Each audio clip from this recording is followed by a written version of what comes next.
Would you look at all that stuff? They've got Allen wrenches, durable feeders, toilet seats, electric heaters, trash compactors, juice distractors, shower rods, and water meters, walkie-talkies, copper wires, safety goggles, radial tires, BP pellets, rubber mallets, fans and dehumidifiers, picture hangers, paper cutters, waffle irons, window shutters, paint removers, window louvers, masking tape, and plastic gutters, kitchen faucets, folding tables, weather stripping, jumper cables, hooks and tackle, grout and spackle, power foggers, spoons and ladles, pesticides for fumigation, high-performance lubrication, metal roofing, waterproofing, multi-purpose insulation, air compressors, brass connectors, wrecking chisels, smoke detectors, tire gauges, hamster cages, thermostats, and bug deflectors, trailer hitch magnetizers, automatic circumcisers, tennis rackets, angle brackets, Duracells, and energizers, soft panels, circuit breakers, vacuum cleaners, coffee makers, calculators, generators, matching salt and pepper shakers. I can't wait.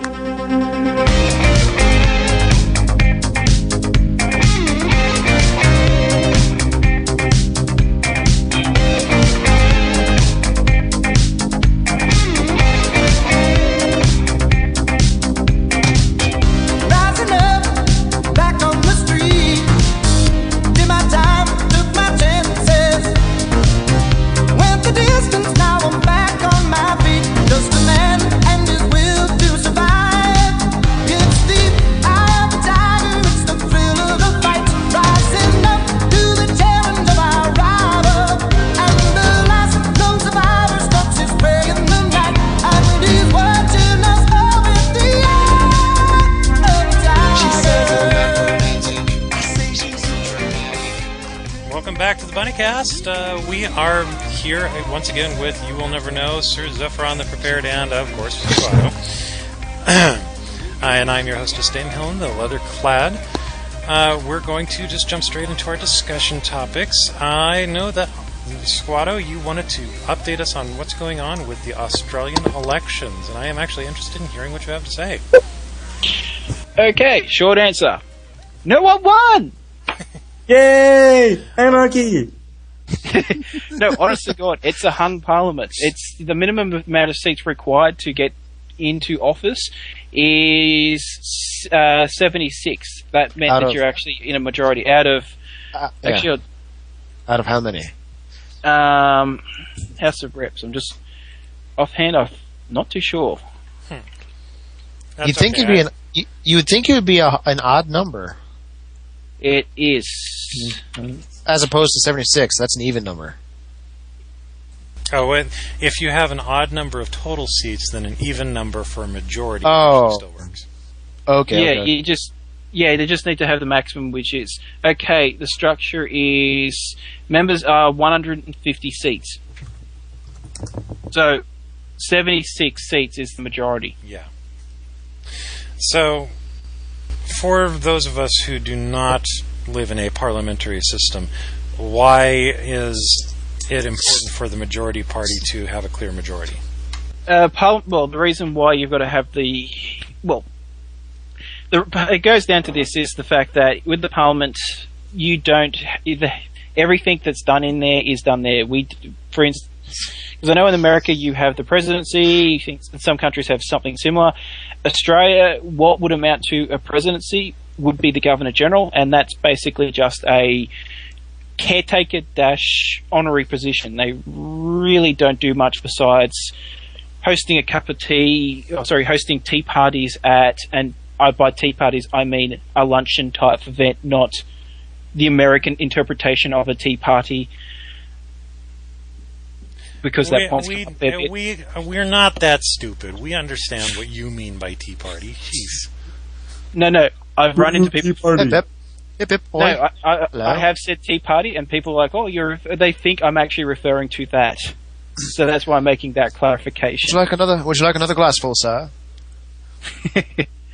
So yeah, they do those type of events or open parliament.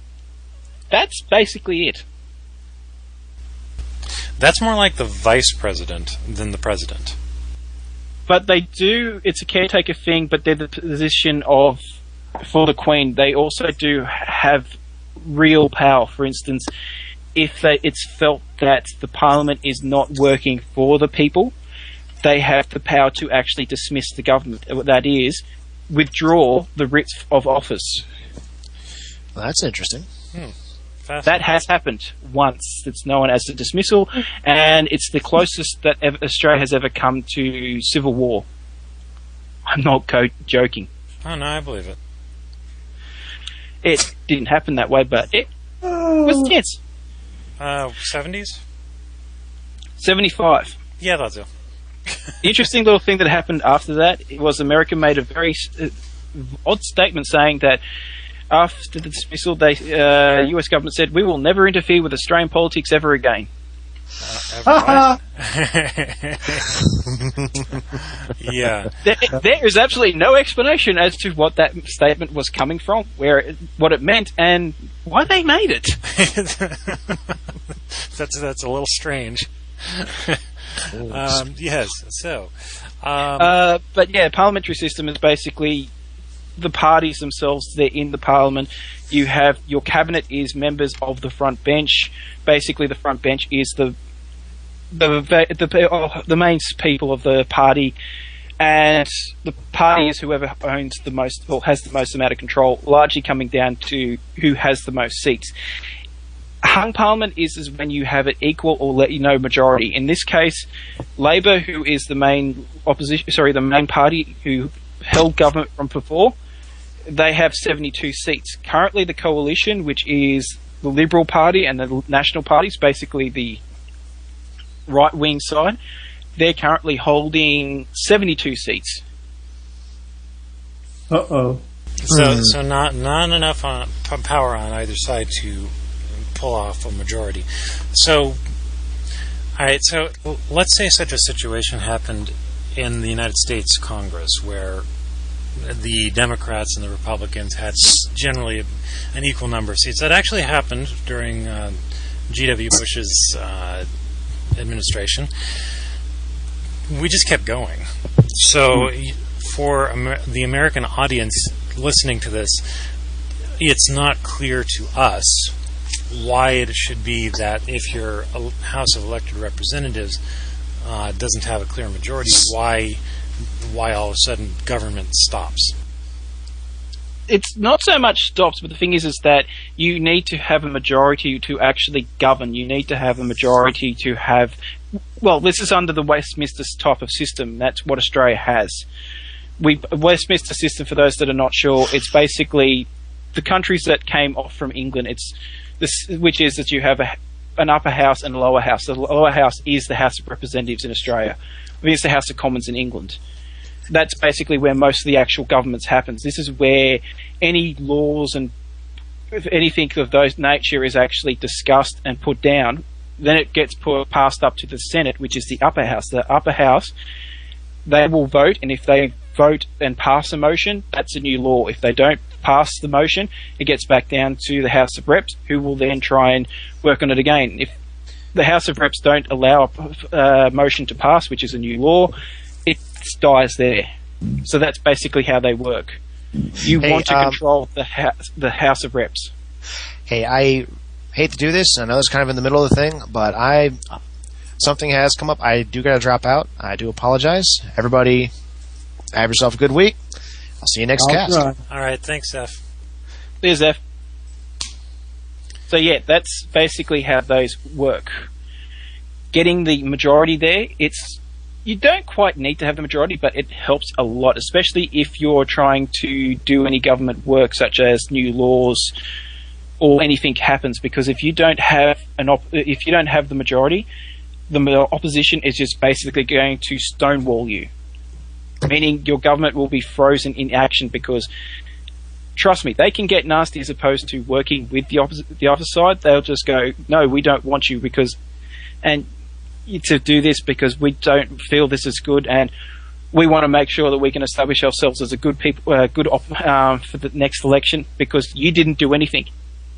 It's crap like that. That's interesting. I mean, I know that generally here in America, it's generally desirable that one party or the other has a majority because it's considered to be more of a guarantee that certain laws will pass.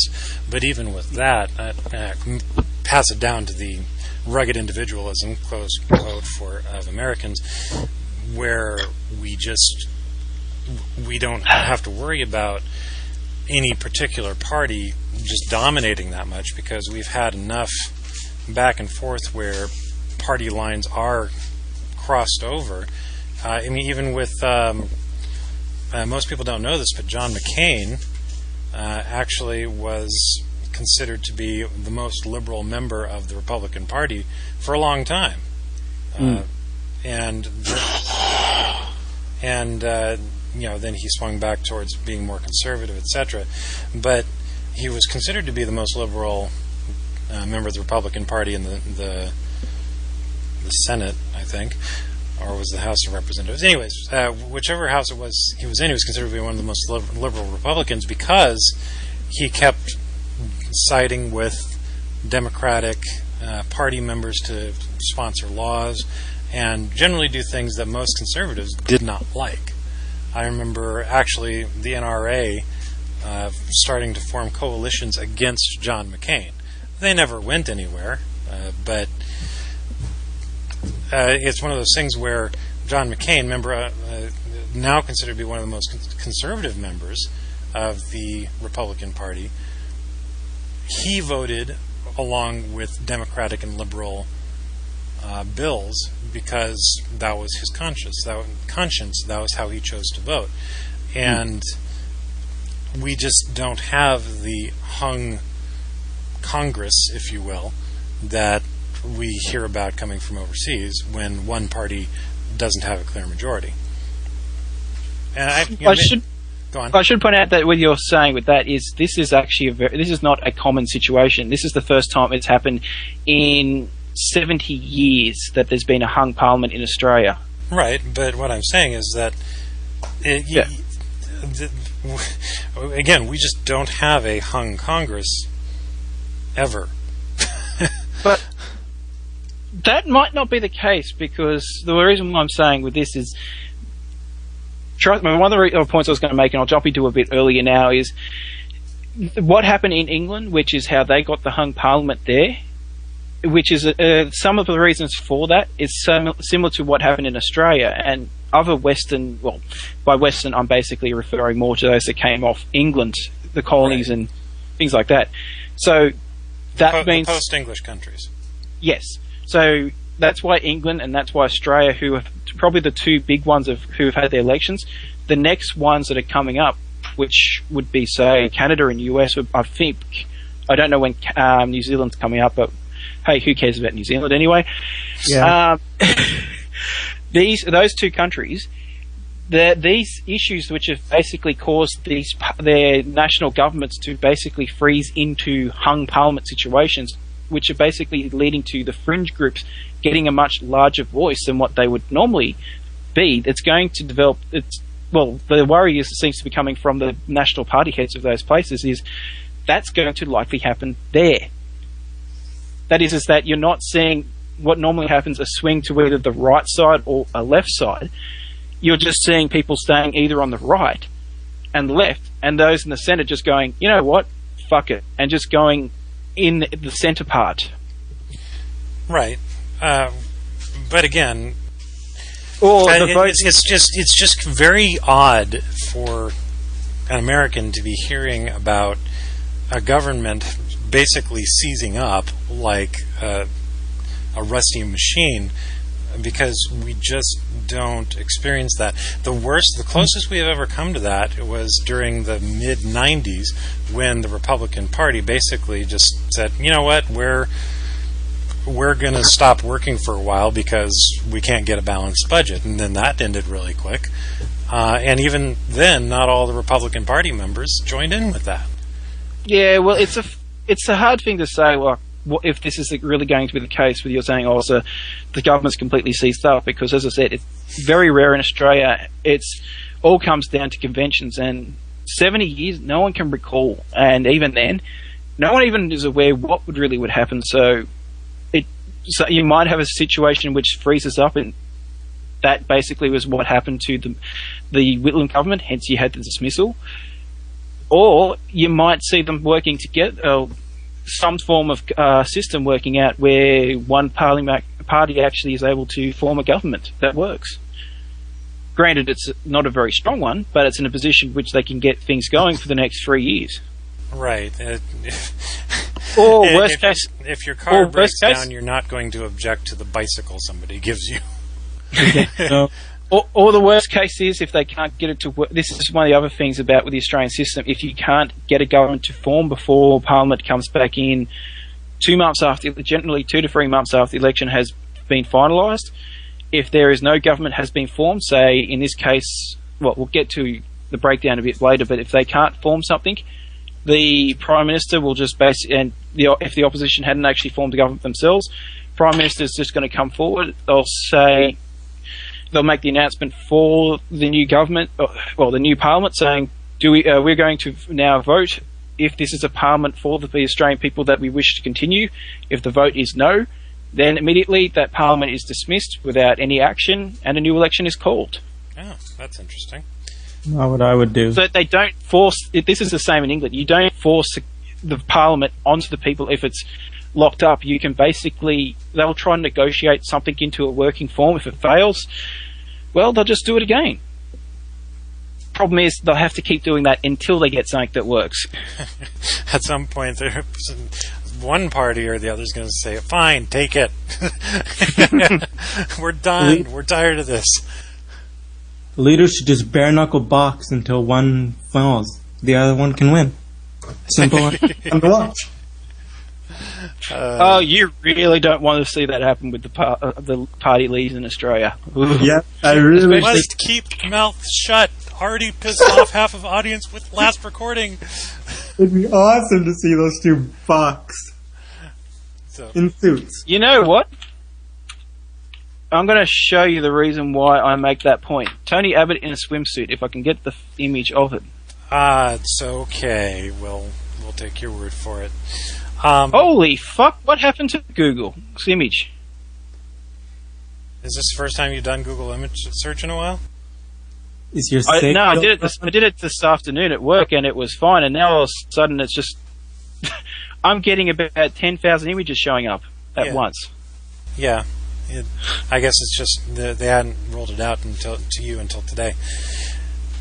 Well, okay, so interesting how that works, and yeah, Australia is probably the largest post England government to have a major election since the English hung Parliament.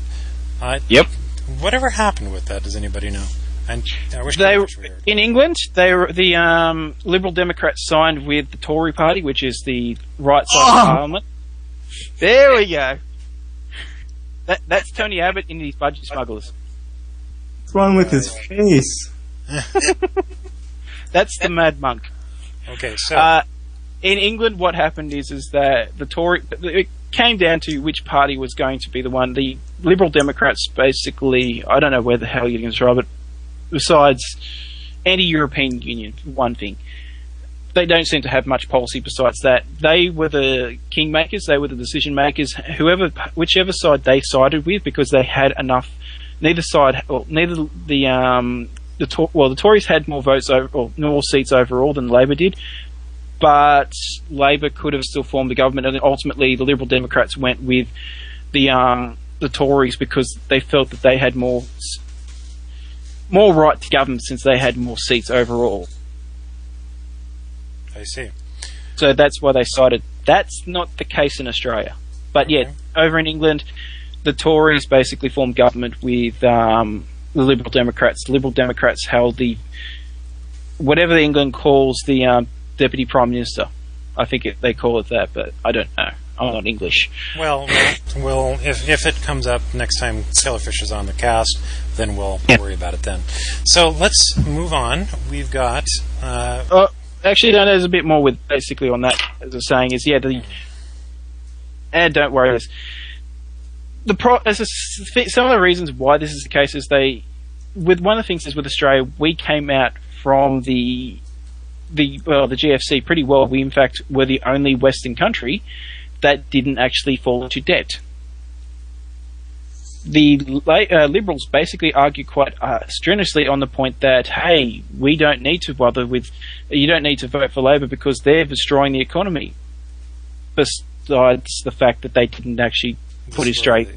Yeah, I was listening to Tech News Today the other day, and they've been covering the two parties' different stances on the broadband situation in Australia, and they made the comment that one particular blog was pointing out that there's not a whole lot of difference between the candidates, except one is in favor of fiber and the other is in favor of copper, and that's really where the decision stands.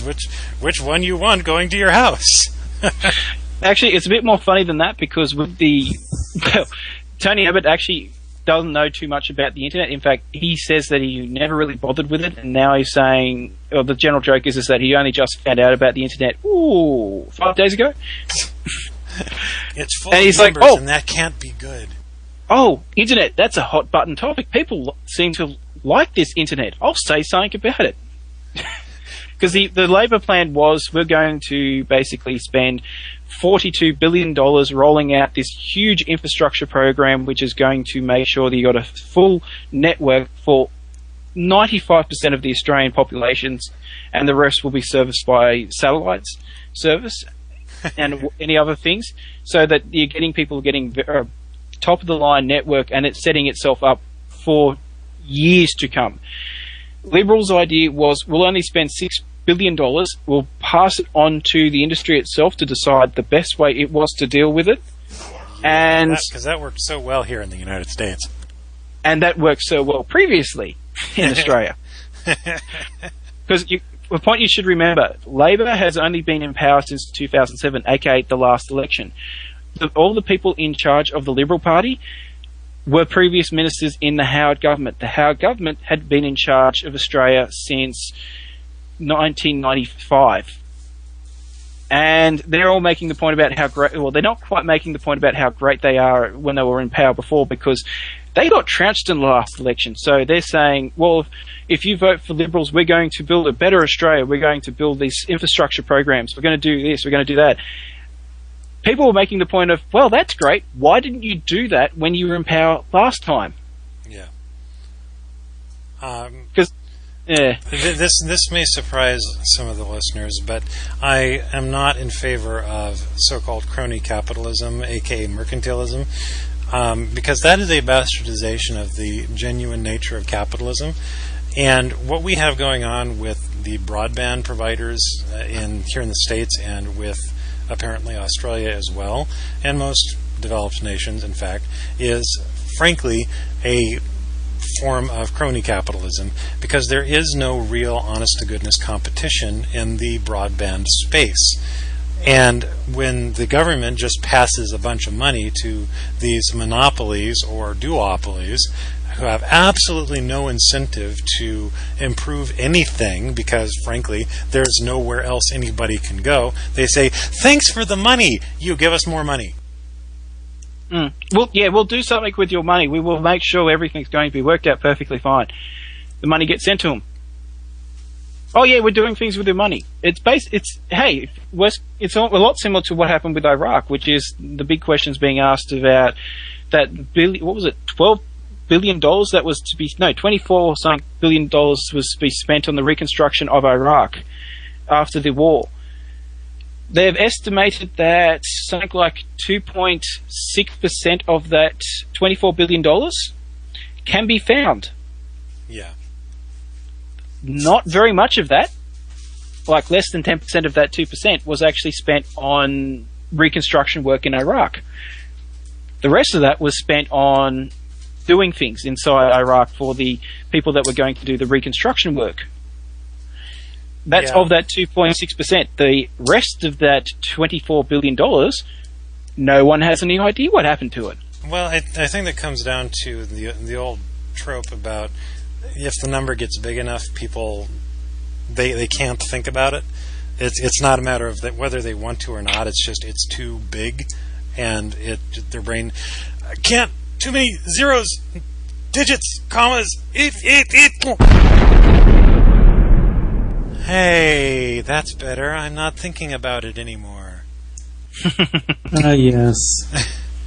And I mean, it's like I saw a YouTube video shortly after Barack Obama announced that he was going to slash $100 million out of the U.S. fiscal budget, which sounds good and certainly is doable and something that should be done, absolutely. But somebody did a demonstration, a very visual demonstration of what that actually meant. And they had a coffee table. And they put stacks of pennies on the coffee table. And the entire array of these stacks of pennies, and there were like 20 pennies deep across this entire table.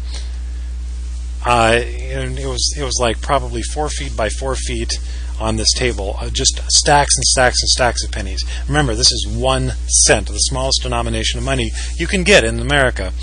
And each penny represented something like an astronomically huge number. I can't even remember what each penny was supposed to represent. And they said, everything on this side of this line, and they had a piece of red electrical tape across this, and like a band separating the two sides. Everything on this side is stuff that nobody can touch. This is money that's already been spent, the money is already allocated, you cannot touch this. Government programs like highways, Social Security, etc. Nothing can be done to make this number any smaller. On this side of the line is everything that is more flexible. You can slash staff here, you can cut this department there, etc. This is Barack Obama slashing $100 million. And he picks up a single penny and he cuts it in half. And then he turns it and he cuts it in half again. And the 1/4 of a penny out of the entire massive, huge stacks and stacks of pennies was $100 million. And that's how big these numbers are. People are not able to grasp them because they think $100 million is, well, that's a big number. It's got to make some sort of dent in this huge, massive pile of government spending. It doesn't.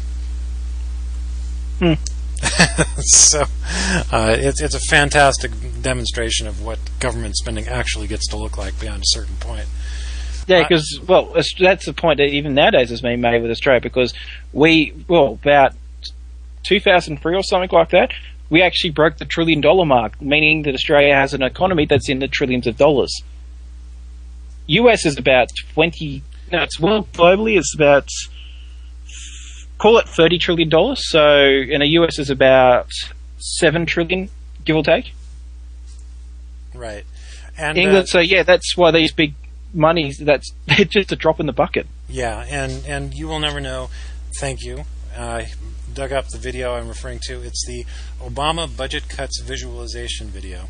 And the URL is youtube.com/watch?v equals lowercase c, uppercase W, lowercase t, lowercase h, capital T, lowercase a, y, u, p, uppercase e. Gotta love those URLs. Yeah, those are fun. Thank you, YouTube. Yes, but again, it's an excellent visualization of what the budget cuts actually mean. So, anyways, we are. Yeah. No, just a little bit more with mine. Sorry, I am being quick. One more thing. Go on. Shut up. Hey, no one still has actually won the election. They're still counting. So that's. The general breakdown, as I said, 72 seats to Labor, 72 seats to Liberal. The overall swing, the Liberals were successful enough under the Mad Monk. The Mad Monk is Tony Abbott, the leader of the coalition, the Liberal Party, and his name for them being called the Mad Monk is just because he's a health freak. He's kind of a bit aggro, and also the fact he tried to be a Catholic priest. So, Mad Monk. And the other thing is, you know how I said that Julia Gillard, the Prime Minister of Australia, she was born in Wales, and it's a funny thing that with America, you don't vote. Anyone that was born outside of America can't hold those high offices. Right. Tony Abbott, born in London. So none of the people that were in the main parties, none of the people trying to get elected into those big to be the Australian Prime Minister was actually Australian born. I have no problem with that, and apparently some people in America do. If you're not an American citizen, which I find stupid, but that's just beside the point. Well, that's a discussion for another time. Yeah, but I'm gonna do Going to do some quick notes. Sorry, Squato, we do have to move on. Do some quick notes about upcoming Bunnycons, 2011 and 2012, Bunnycon International here in San Diego. Yes, they are. Those 2 years are indeed going to be in San Diego because Comic-Con is staying in San Diego for those 2 years. Yay! Bunnycon 2011 as yet has nothing resembling a theme. However, it does have a registration site, which I am working on getting the final touches on. By the next recording, I will have the website posted to the forums so that people can register, actually, honest-to-goodness register, with an actual ticket even, for Bunnycon. For Bunnycon 2012, there is going to be at least one themed suite, the TG suite. Woo! Yes. So we're working towards continuing that trend, so that we have, if you're particularly interested in a particular theme, then you can make sure that you go to the Bunnycon for that particular year or that particular location for when we finally branch out to other locations for the Bunnycon. So let's move on to webcomic reviews. I'm going to start out with Collar 6. I occasionally make recommendations for comics that are, not safe for work. This one is NSFW, NSFK, NSF Wife. Pretty much any NSF you can think of. This fits the bill. It is a bondage and domination fetish comic. And how did I not know you were going to do that one day, Stats? Yeah, it's pretty creepy.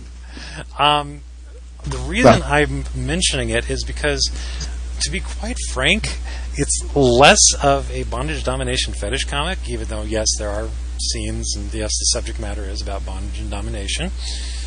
It's more like Ranma 1/2 in terms of the sheer ridiculousness of many of the situations that they wind up in. Now, again, it is for mature audiences only.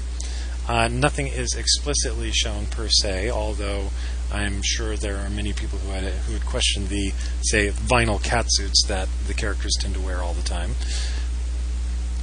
I can't describe it too much without spoiling a lot, but it does focus on a character named, I believe, Mistress 9 is what she goes by, and her primary slave, who goes by 6. The reason she goes by 6 is because that's the number on her collar. And it's all about the drama surrounding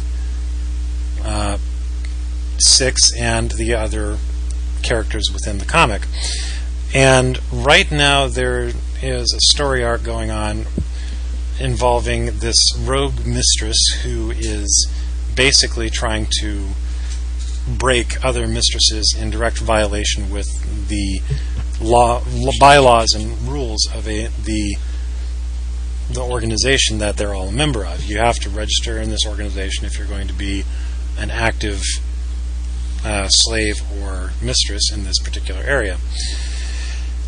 I cannot say that the art is great. It's way cartoony for the subject matter. It's the writing's not the best. The characterizations are not great. If you have an interest in the area, go read it. It's worth your time. But it's never going to be a Savvy and Lacey, which is quite frankly the classic of the genre. And it's too bad that comic just has never been updated since 3 years ago. If we were basing this on the scale of movies, and this were a brand new release, it would definitely not be a go see it in the theater. It would not be a buy it so you can own it. This would be a watch it on Netflix kind of thing. And probably not worth your time, but worth mentioning. So, Squato, go for it. All right. With the election thing, I was just going to say, I will keep people advised. Hopefully, we'll have by the next recording at least an idea of who's meant to be leading my country. Even if it looks like Labor's going to be the one, because Tony Abbott, the Liberal guy, basically doesn't want to speak to the independents, who are the ones that hold power, because he doesn't feel he needs to bother with them. Not a smart way to get elected office. This is your webcomic review time. It actually works in well because my review is about karma. The story itself is called Darwin Carmichael is Going to Hell, and a large part of this whole focus of this webcomic is about karma. The story itself is about the guy. I was getting the cast list up. Darwin Carmichael, who was a 24-year-old financial aid counsellor, who is best friends with Ellie Fitzgerald, age 22. Now, he found her after she was at his university. They both go to the same university, and they both have very interesting histories. And this is where it all comes down to karma, because he has he's a normal, average, everyday Joe now, but he's in a universe where karma is a very big thing. In fact, they have the karma police. I'm not referring to that song. It gets to the point, Homer. Let me get to it. Because in this universe, it's not just about karma. You also have the fact that people are walking around as there's also vampires. You have minotaurs. You have all those creatures from mythology. You have artists, third-rate artists who can get brilliant artwork from muses, and muses who exist in the same, live with these people, and this universe is all mixed together. If you want to get it in a better idea, if you've ever watched the show Ugly Americans, you're on the right track. If you've never heard of that one, it's basically everyday New York, but in this world that you have demons, angels, and all that type of thing, all existing in the same realm together. Not a bad show to catch. It's only 7 episodes made so far. But with David Carmichael Goes to Hell, as I said, it comes down to him, and he's actually on the track to hell. He's a nice guy, but he's on the track to hell. Why? Because when he was 17, he was meant to be doing a babysitting job. Actually, no, 15, when he was meant to be doing a babysitting job. The person he was babysitting was a child who he turned away the exact same moment. Well, he was turned away to get it on with the girl he was with at the time, the exact same moment that the then Dalai Lama passed away in Tibet. His soul had to be reincarnated into another body. Just so happened to have been that child's body that he was looking after. Just as that child fell out of his chair because no one was watching him. Meaning, he just made the Dalai Lama a retard. Okay. I don't think it works that way. In this universe it does, and for him, there's a few other reasons for why it's the case, but he has basically he's one of the darkest souls in the universe, because in this, it's almost like the Knights of the Old Republic type thing, where if you do something bad, it really twists the way your alignment looks and your soul. So if something bad has happened to you, bad things will happen to you forever, and he's someone that's trying to do good in his life so that he can twist back into the good alignment. Now, his friend is a girl named, as I said, Ella Fitzgerald. She is someone who, unlike him, is in the good. In fact, they outright said that she could be a mass murderer 7 times the scale of Hitler, and she'd still be good. Why? Because her parents were saints. Real saints? Yeah. With the level of worship coming to them of the Lennons. Or John Lennon and that. I see. So people really do... It's a hard thing to describe, but it's a very good comic. Very well worth a read. It's first 50 or so pages, there's a lot of, I'll say fluff, but it's introducing the characters, it's introducing the world, and then it slowly builds to the point where you realise, wow, this actually is pretty interesting, particularly because, as I said, Ella Fitzgerald, her history, that she's got this hugely positive background, but no matter what she can do. And she's trying to look after David, who's really on the track to hell. Mixed in there is his pet Skittles, a 2,000-year-old Manicore. Well, give or take a few centuries, and by the fact he's 2,000 years old, that means that he's about the same level of development as a 13-year-old girl. Right. He's really big into Miley Cyrus. I see. Okay, so... And then you've also got... There's other ones, like I said, Maletti. She's a muse. She's right. At least estimated 10,000 years old. She's someone that... She hates where she is in her life because she's a muse. She's giving some artists great influence. She's been able to see some... and worked with some of the most infamous artists in history. Yet she can't do art herself. She wants to do art, but she can only give others what it takes to do art. So, if I'm hearing what you're saying right, you like it. It's a complex, very rich material, but it takes a while for anybody reading it to really get into it and understand it. It's good from the get-go, but to get those themes, they do take time to come out. But part of this is because the guy that was working... the name's... Okay.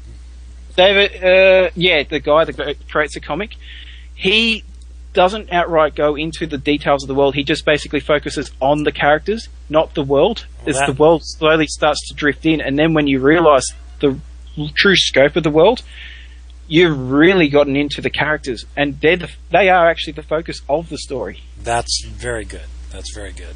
Because, and as I said, this is one of those worlds where magic is everywhere. In fact, you have Richard Dawkins supporters who basically are seen as irrational loonies, particularly because they basically will chant around the streets with,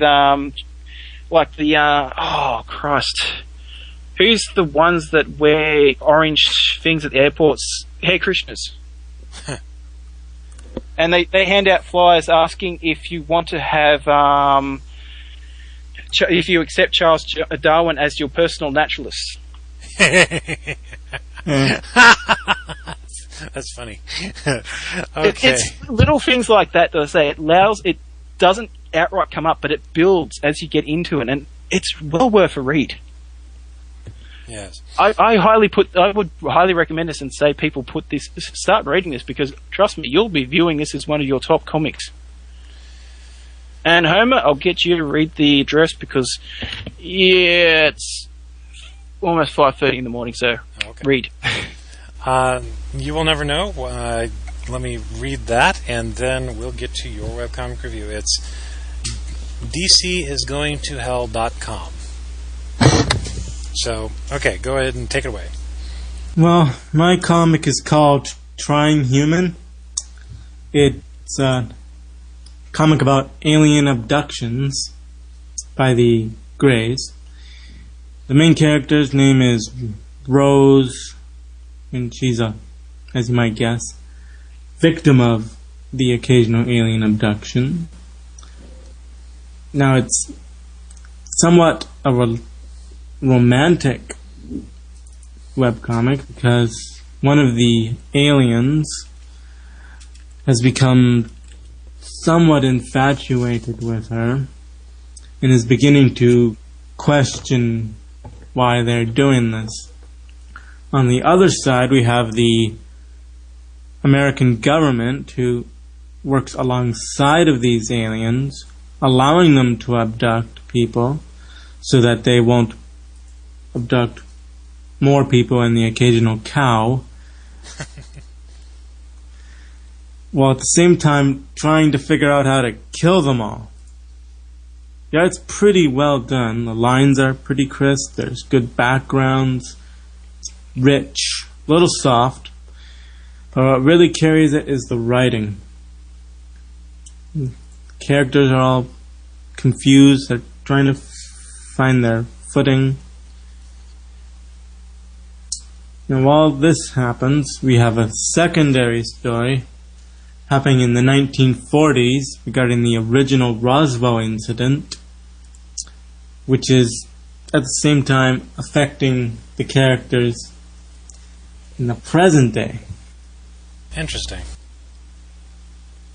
Yes, very interesting. Yeah, I'm taking a quick look, and even at the beginning of the archives, this is really good. Teeny weeny bit of nudity, mostly during the alien experimentations. No risque. It's very well done. It looks very good. I'm already interested enough to start reading it, and I can tell if I don't stop right now, I'm going to just sit here reading the archives for the rest of the recording. So, with that said, we are pushing the end of this recording. So let's go ahead and wrap things up here. Just to remind everybody, we are brought to you by Shastrix. They are kindly granting us the web space and archive space for this podcast. They bought you off with whips to say that, didn't they? No, I'm the one that's wielding the whip these days. Hostile takeover. They're contracting my work. Make sure they remember the safety word. Yes, the safety word is not allowed to be ow.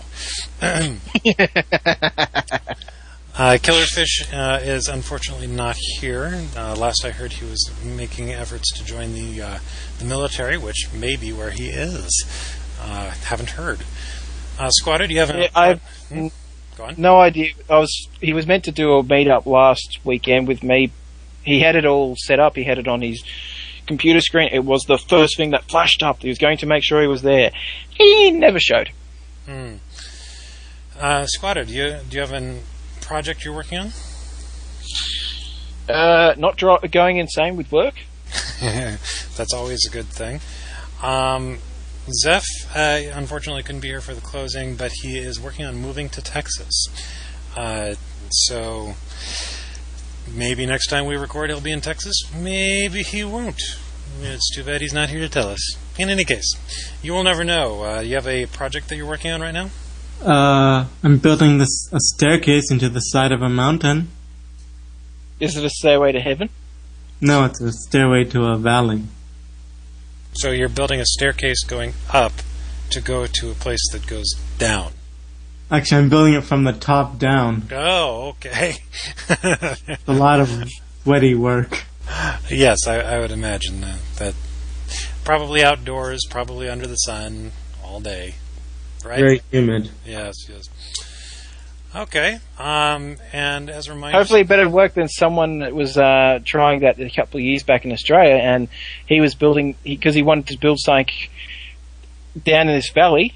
He didn't tell people what it was, but he wanted to build the stairway to it, and people in the local area went, "Why are you building this stairway?" I went, "Well, I'm doing something down here." "What are you doing there?" "Well, when I complete the stairway, I'll tell you." That's not good. He pissed people off doing that, and he wondered why. There is going to be a flood, and I am building this stairway in order to save myself from the flood. What was he doing? Some hints suggested that he was maybe trying to either build a house for himself, build a hotel, or just wanted to build the stairwell in a valley somewhere. Interesting. So, just as a reminder... He did own the land, but it was public property, the area around it, and he was trying to block access to the rest of it. That was the last of it. Just a reminder to those joining us who are not regular readers, go read Alguna Shive, the complete archives, and the current comics, plus the sketchbook entries and NP/newspaper comics are at egscomics.com. I'm going to say goodnight. Also try Dan's DA page, because he does put on art on there every now and then. For instance, he updated recently some good art. Yes, indeed. So, we're going to say goodnight, everybody. Say goodnight. Good night. Morning. Yes. If you complain, it's 5 a.m. in the morning. I don't care. Okay.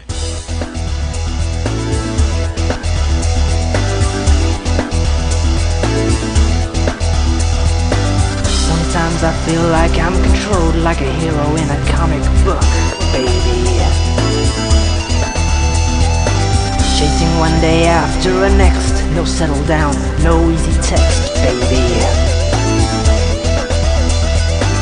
But it makes me feel alive when you're here by my side. You complete the two of us, you make the rules apply.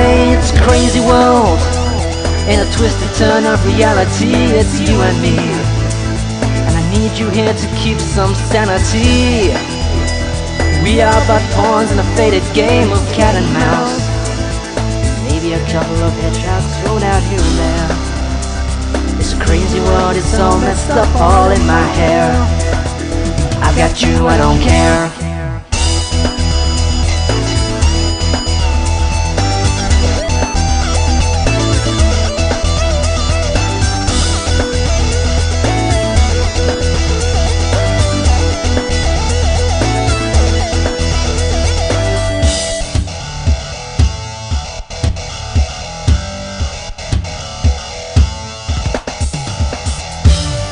Power in my hand, the world at my command.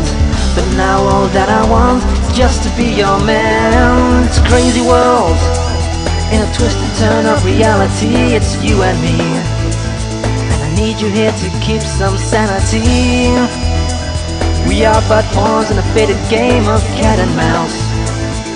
Maybe a couple of guinea pigs thrown out here and there. This crazy world is all messed up in my head. I got you, I don't care.